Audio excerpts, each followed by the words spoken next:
BBC News, Kenya by Mercy Juma and Africa Eye. Kenyan baby stealer jailed for 25 years after BBC Africa Eye exposed. A Kenyan hospital worker caught by the BBC trying to sell a baby has been sentenced to 25 years in jail. Fred Leparan, who worked at Nairobi's Mama Lucy Kibaki hospital, was filmed accepting £2,000 to sell a baby boy under the hospital's care. He was arrested in 2020 and found guilty of child neglect and conspiracy to commit crime. His co-accused Selina Lundo was sentenced to 6 years in jail or a fine of $2,000. An African Eye reporter had initially approached Leparan, posing as a potential buyer after hearing from a source that the senior clinical social worker was involved in illegal child trafficking from the government-run hospital. Leparan asked the undercover reporter, who said she and her husband had struggled to conceive, only cursory questions about their situation before agreeing to sell the baby boy. On the day the baby boy and 2 other children were supposed to be transferred from the hospital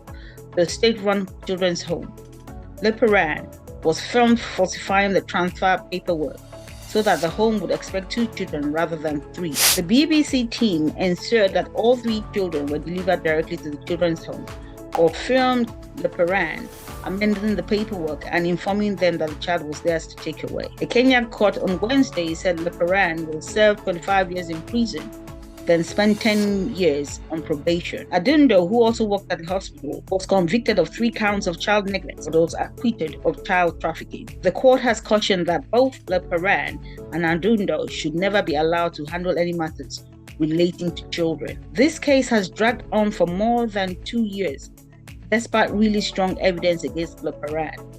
He was able to retain one of the best legal defenses in Kenya, but eventually acknowledged that it was him in the undercover footage by the BBC. There are few reliable statistics on the extent of child trafficking in Kenya. According to the country's Labour and Social Protection Minister, Florence Burr, more than 6,000 children were reported missing between July 2022 and May 2023. Earlier this week, Ms. Burr said government will abolish all privately owned orphanages and children's homes within the next 8 years, a move aimed at ending child trafficking. What are your views on this particular newsreel? Do you think private-owned orphanages should be abolished in Kenya? Kindly leave your comments. Thank you.